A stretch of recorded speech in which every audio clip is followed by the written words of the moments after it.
Careful the things you say, children will listen. Careful the things you do, children will see and learn.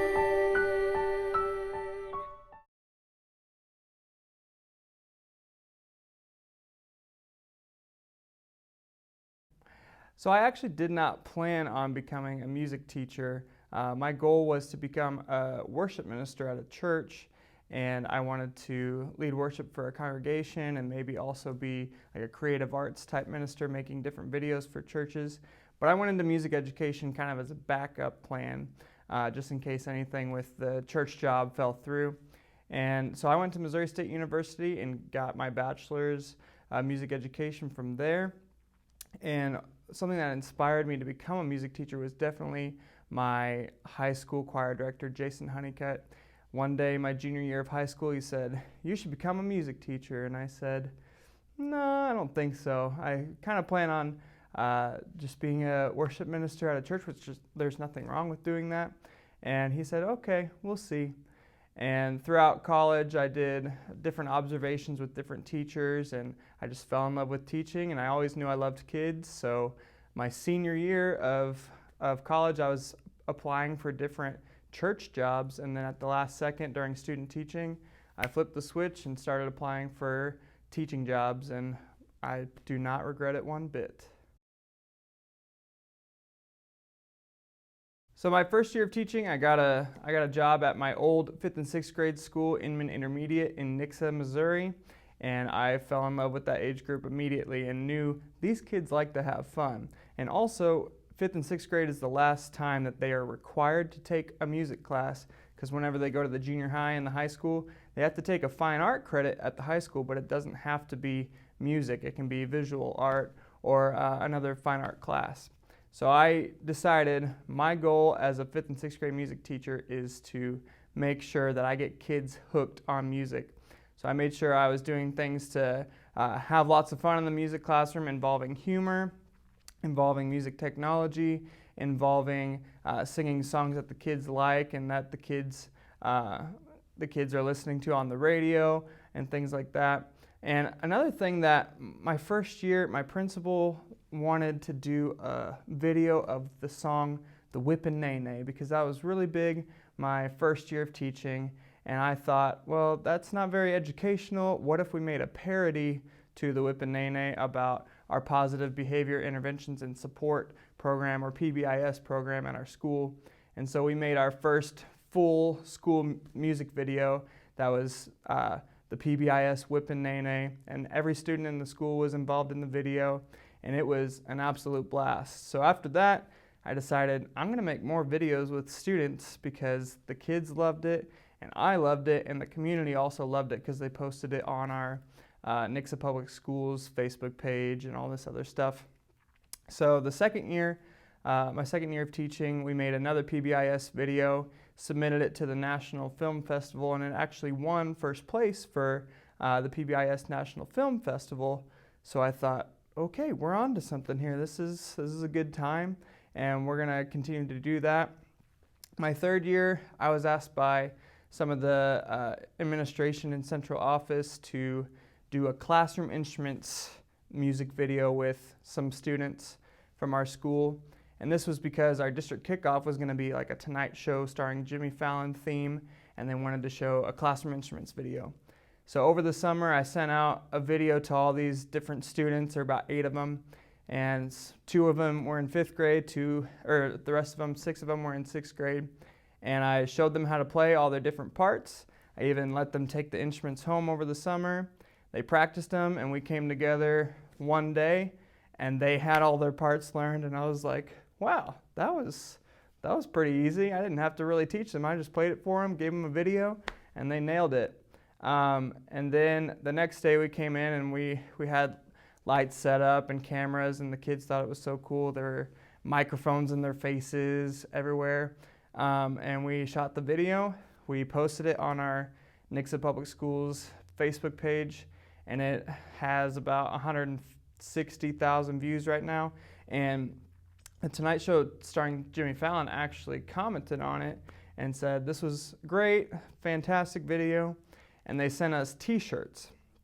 So seeing the kids' faces whenever they received t-shirts from Jimmy Fallon was just, I was speechless. It was just awesome. And so we've continued to make different videos like that in the future, and it's a fun time. There's nothing quite like seeing, you know, a 5-year-old or a 3rd grader or, you know, even a high schooler step in front of a recording mic for the first time, put on those headphones and start singing without fear and just having a good time. So, and just the joy on their faces after they see the final product is awesome as well.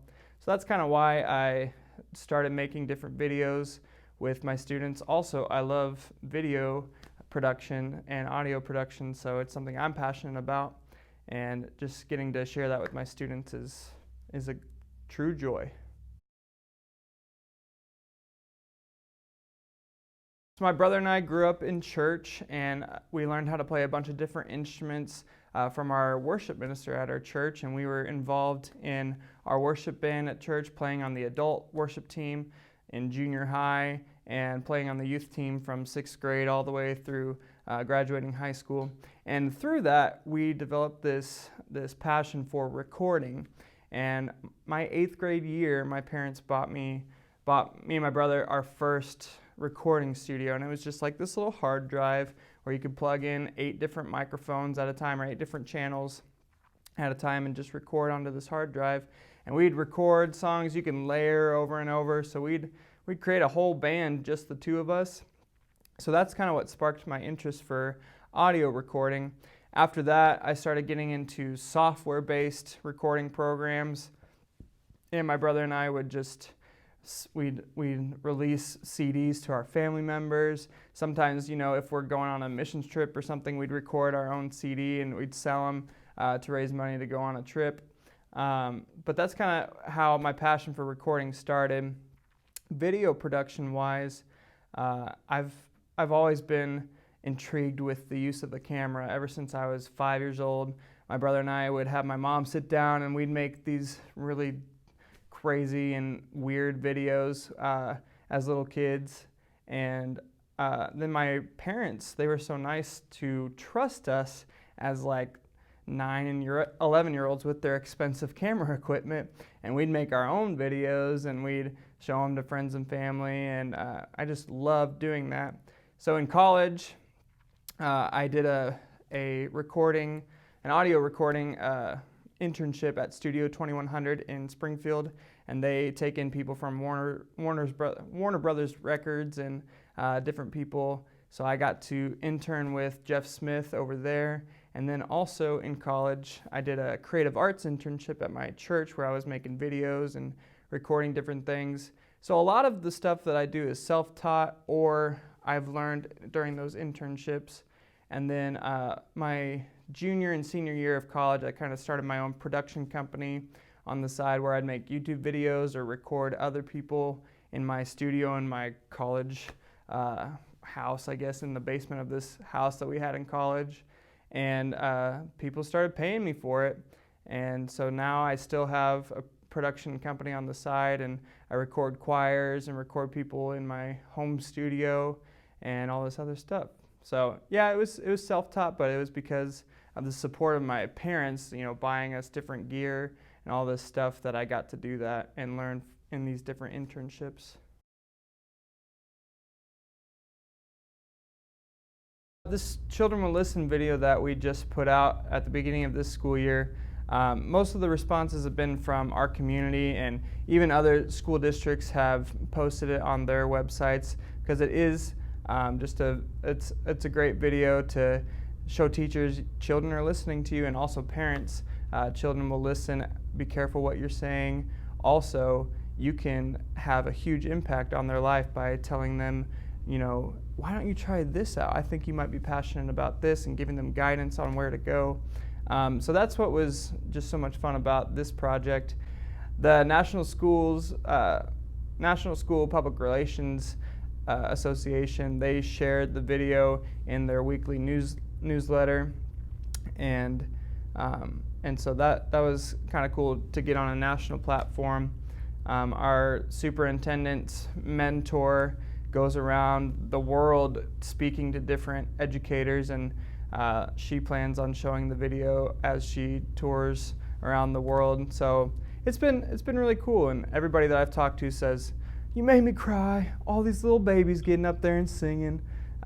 So it was a fun project and took a lot of work, but it was worth it to see the joy on the kids' faces when they got to record and see the final product.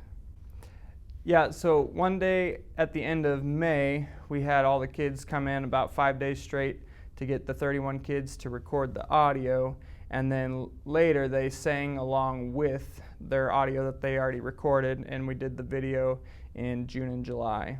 So it was a probably 8-day process to capture it all over the course of 2.5 months or so.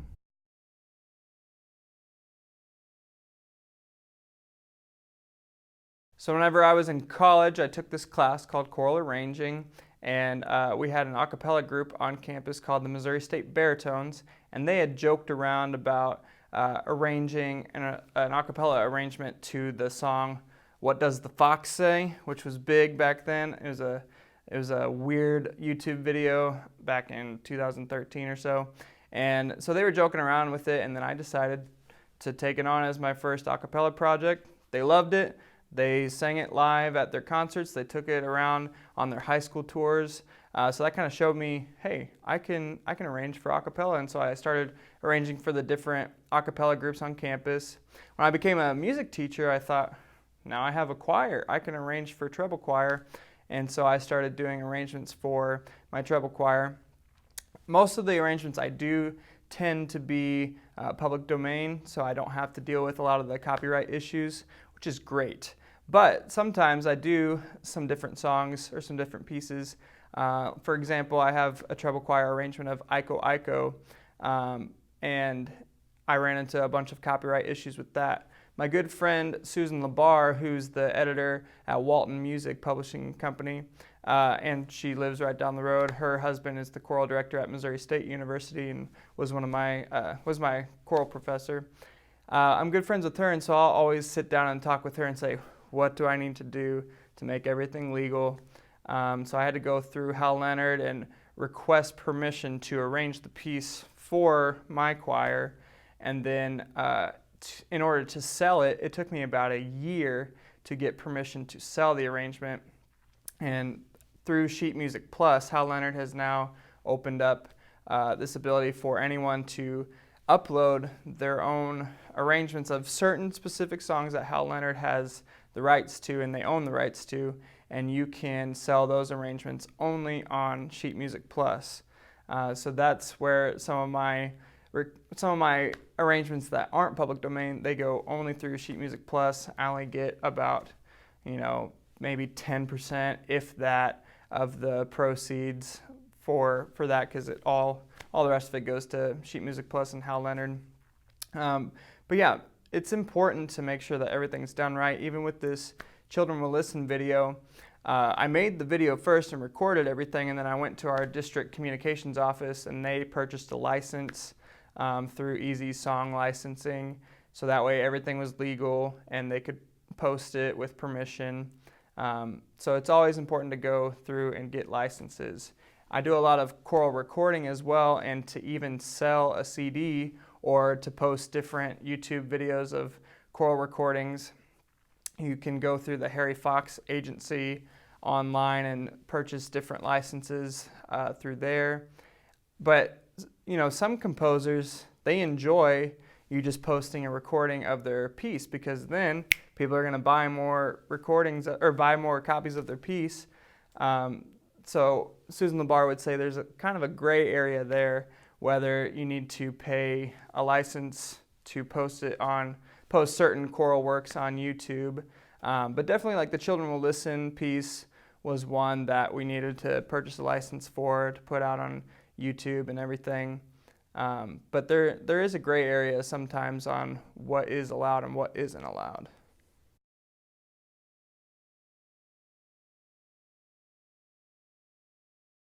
So the Missouri State University Music Education Department is phenomenal, and they trained me so much through college and prepared me for being a teacher.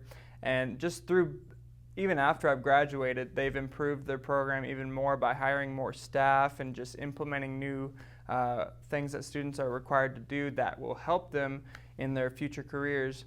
But a few things that I think are really important that are changing nowadays is the implementation of music technology. That has become one of our state and national standards, is implementing music technology in the classroom. And so I think encouraging our students at the collegiate level to get more familiar with music technology by using free apps online, or even collaborating with the recording arts or electronic arts department and taking one course through electronic arts to prepare them for different things. Because if you're wanting to submit recordings to different conferences, you're going to have to know how to record your choir or spend a heck of a lot of money on somebody coming in, to an engineer to come in and record it for you.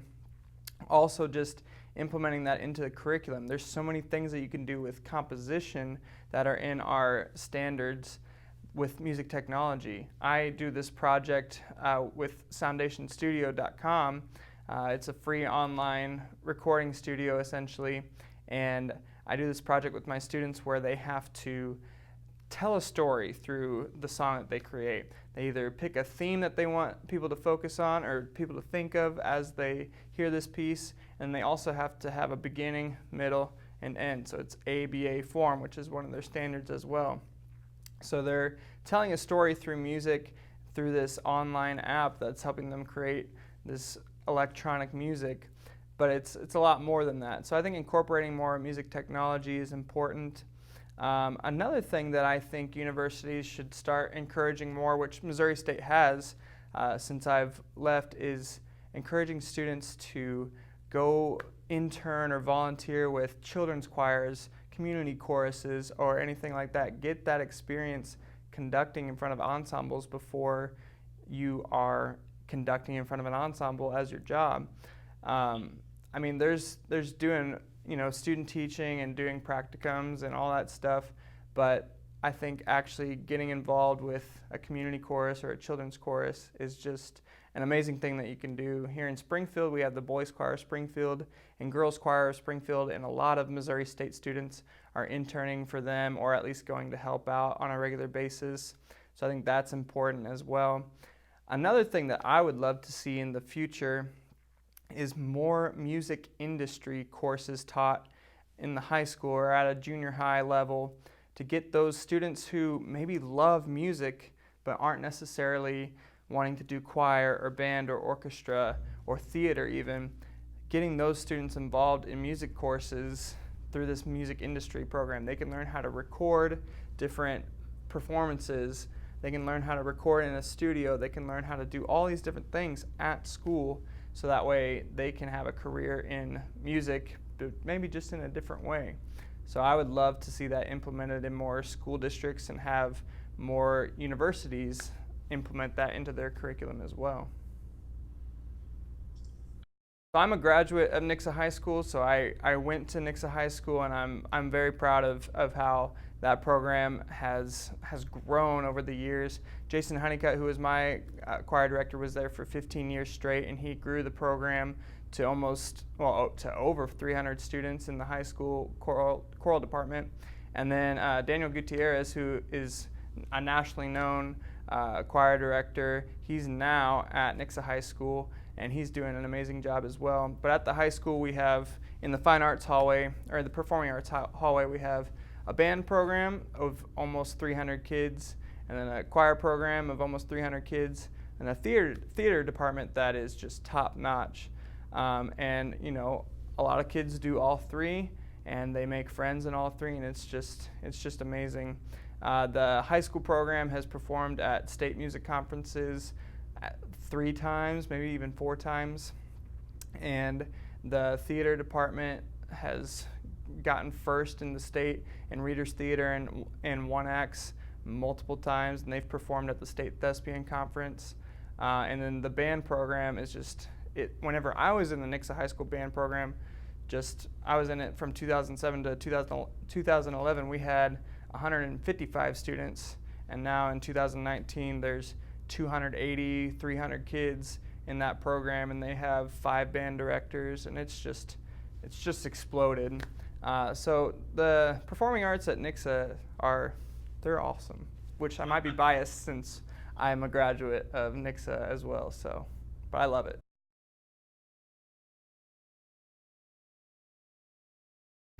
So I just graduated from Missouri State with my master's degree in educational administration, and then I started just 3 weeks ago my doctorate of educational leadership, curriculum, and instruction through Evangel University. So my future goals, for right now, I love what I'm doing. I love getting to be in the classroom with kids every day and just see the joy on their face whenever they get to, sing different songs or create different beats on their Chromebooks, or hold a guitar for the first time and play their first chord. And I love that interaction with students. But I think in the future, maybe in the next 10 years, being a fine arts coordinator for a district, hopefully for my hometown of Nixa. They don't have that position yet, but we're about to get a performing arts center in our district. So I would love to see a fine arts coordinator position be implemented into our district for someone to organize everything that's going on there, but also we don't really have anyone that's over our music curriculum right now, and we don't have much accountability with that, so I think that's going to be something in the future. Also, Nix has talked about building a fine arts magnet school in the future, kind of like some of the fine arts magnet schools that they have in Florida and in Texas, but it would probably be a K through 6 fine arts magnet school. So I'm interested to see what that would be like, and I plan on hopefully writing my dissertation on fine arts magnet schools and doing some research on how to effectively implement that into our district, because that would be something that I'd love to do, either be a principal at that fine arts magnet school, like I said, like 10 years down the road or more, because I still love what I'm doing, or be a fine arts coordinator in our district and teach at the collegiate level, maybe some music education courses, or at least some education courses.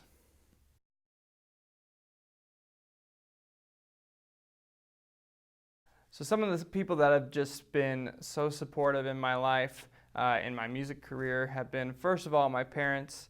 They paid for every single voice lesson and guitar lesson and piano lesson, and they paid for a lot of the audio equipment and video equipment that have kind of shaped my production career as well.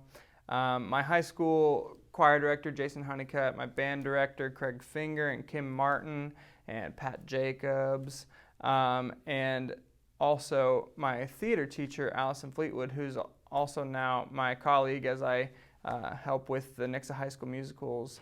They just all showed me what a great teacher is, and Jason Honeycutt showed me who a great music teacher is.